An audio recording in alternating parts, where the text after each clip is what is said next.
구독자분들의 부의 사다리를 제공해 드리겠습니다. 안녕하세요. 부의 사다리입니다. 네, 오늘은 8월 23일 화요일 장 마감 후에 HMM에 대한 영상 올리도록 하겠습니다. 오늘도 HMM 2.43% 하락을 했고요. 공매도 비중이 여전히 상당히 높습니다. 24%, 현재 지금 약 일주일 내내 평균 20% 이상을 유지를 하고 있는데요. 거래량의 20%, 5분의 1이 전부 다 공매도입니다. 결국에 대차장고는 당연히 계속 늘어나고 있고요. 공매도도 계속 유지가 되고 있고, 아마도 상환되는 공매도 물량도 아마 계속 늘어날 겁니다. 그러니까 상환되지 않고 계속 쌓이게 될 겁니다. 그럼 결국에 제가 옛날에도 말씀드리긴 했는데요. 공매도 물량들이 기하급수적으로 늘어난다고 하더라도 영원히 늘어날 수는 없습니다. 뭐 공매도가 너무 과하다 보면은 당연히 언론에 노출될 수 있고요. 특히 HMM 같은 경우는 시가총액이 크고 정부에서 운영하는 기업이면서 어떤 한때 신화를 썼던 그런 기업들 같은 경우에는 공매도 비중들이 워낙 높고 공매도 잔고들이 계속 쌓이게 된다라고 하면 언론에 노출될 수밖에 없고, 언론에 노출된다라고 하면은 금융 관련된 정부 기관에서 예의주시하게 볼 수밖에 없고요. 그러면은 숏을 치는 주체들이 아무래도 보수적으로 움직일 수밖에 없습니다. 우리나라 같은 경우에는 아무래도 정부 기관의 어떤 입김들이 상당히 세기 때문에 그런 부분들 충분히 고려할 수밖에 없습니다. 그래서 이 상태 계속 유지할 것 같고요. 결국에는 이 주체들도 어느 정도 숏으로 먹다가 결국엔 청산하고 다시 롱으로 갈 텐데요. 그러면 우리 같은 개인 투자자 같은 경우에는 언제쯤 이 숏이 끝날지를 좀 봐야 됩니다. 네, 아직까지는 지금 현재 공매도 지금 보게 되시면은 오늘 누적 공매도량이 대략적으로 한 50만 주 정도 되는데요. 50만 주 조금 넘습니다. 매매 동향을 보게 되면은 오늘 외국인이 46만 주 매도했거든요. 그럼 사실상 공매도를 제외한 외국인은 아직 움직임이 없는 겁니다. 그러니까 매수를 해주는 게 아니고요. 크게 움직임이 없다라고 보면 될 것 같습니다. 거기에 연기금도 매도를 하고 있고, 그 다음에 한때 매수를 지속적으로 해주었던 SM그룹도 기타 법인도 움직이지 않고 있기 때문에 현재 상태에서는 공매도의 어떤 공격적인 물량으로 인해서 주가가 빠질 수밖에 없습니다. 자, 그러면은 사실상 올해 초에 2만 1,000원대까지 거의 다 왔는데요. 그러면은 제가 사실 2만 1,000원 왔을 때는 그때는 매수 적기라고 말씀드렸었거든요. 지금 보게 되시면은 제가 이때 왔을 땐, 이때 밑꼬리 달고 올라왔을 때는 이때는 매수해도 좋다라는 말씀을 드렸었는데요.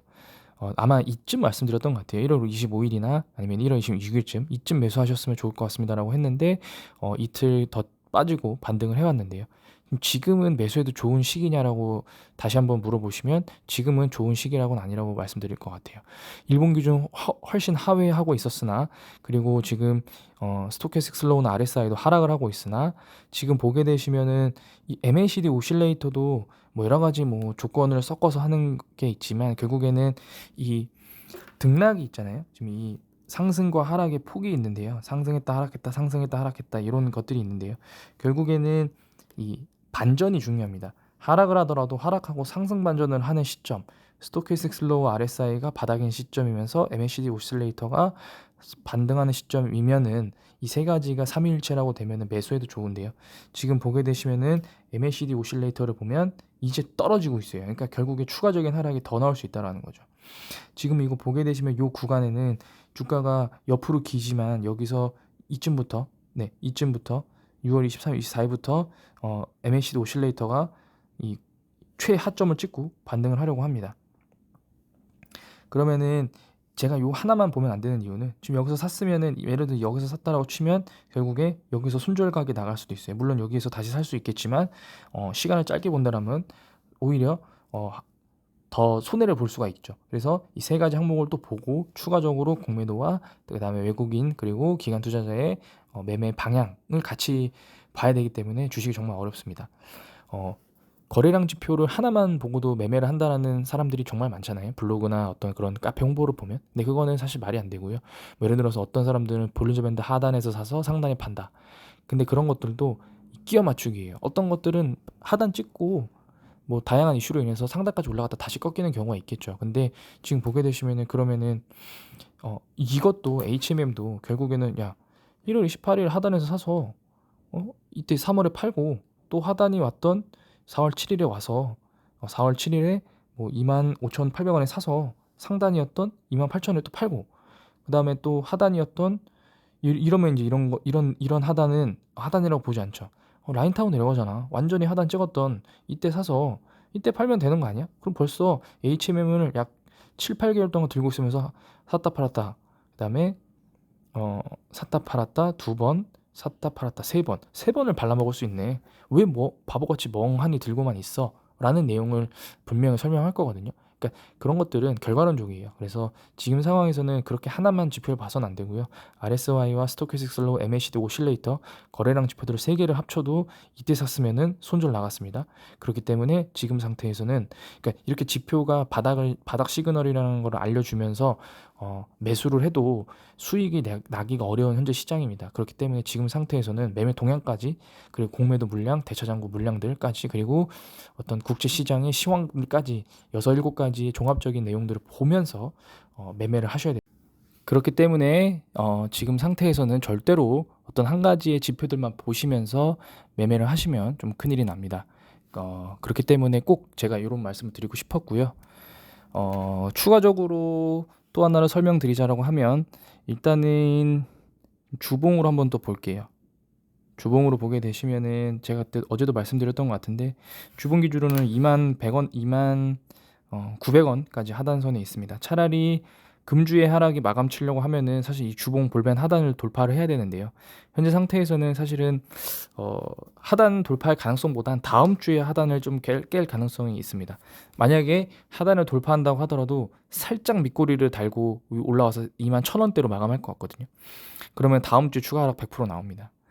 자, 그러면은 이제 사실은 주봉은 조금 더 긴 호흡이기 때문에 주봉 볼린저 밴드 하단을 미친듯이 뚫고 내려가기는 좀 어려워요. 왜냐면은 뭐 이런 요때는 이슈가 있었죠. 해양진흥공사 12 이런 전환들, 그런 이슈들이 있었고, 현재 상태는 그런 이슈들은 없는 상태에서 공매도만으로는 볼린저 밴드 하단을 뚫고 계속 주봉으로 내려갈 가능성은 없습니다.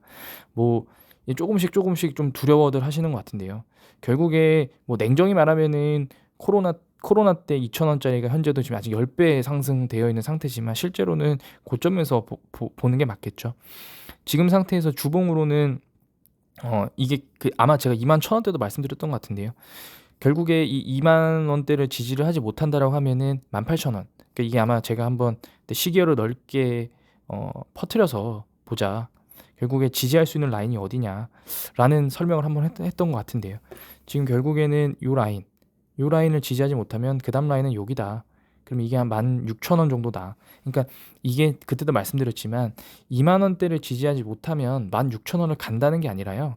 20,000원대를 지지하지 못하면 아주 느린 흐름으로 16,000원까지 떨어질 가능성이 높아지고, 여기서도 지지를 하지 못하면 그 다음에는 14,000원 여기까지 또 다음 단계로 내려갈 수밖에 없다. 그러니까 결국에는 매물대가 가장 많은 그 구간에서 버티고 올라온다라고 하면은 어떤 그 하방에서 지지하는 주체들이 또 추가 매수를 통해서 끌어올리는 거고, 그게 아니고 그 라인까지 왔을 때 그 라인을 어떤 사정없이 밀어버린다라고 하면은 그거는 거기에서 어떤 배수의 진을 치고 있던 주체들이 주가가 깨지자마자 바로 던져버린 거다라고 생각하시면 조금 더 이해하기 좀 편할 것 같습니다.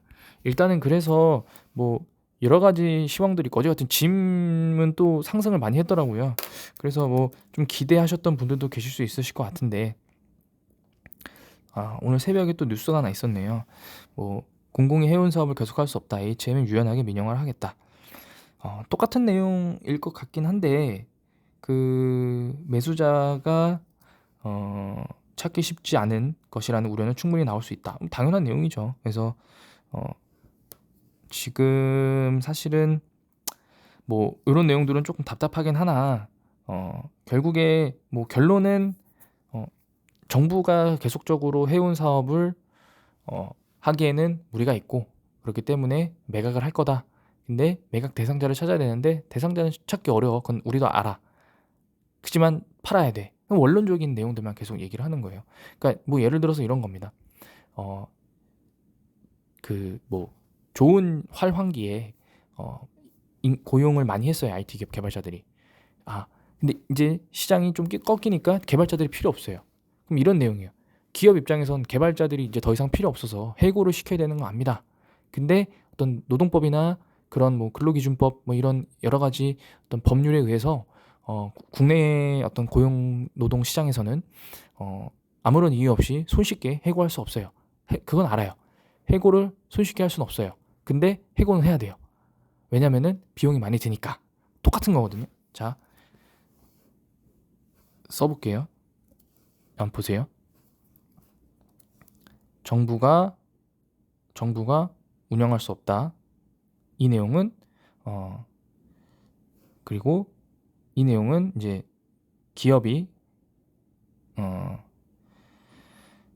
계속 고용할 수 없다. 이런 거 똑같은 거죠. 그 다음에 매각 대상자가 찾기 어려운 걸 안다. 이거는 쉽게 해고할 수 없는 거를 안다. 이런 내용이고요. 그럼에도 불구하고 민영화를 할 거다. 그럼에도 불구하고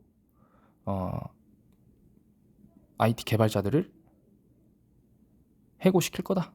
이런 내용이거든요. 똑같잖아요. 민영화를 할 거예요.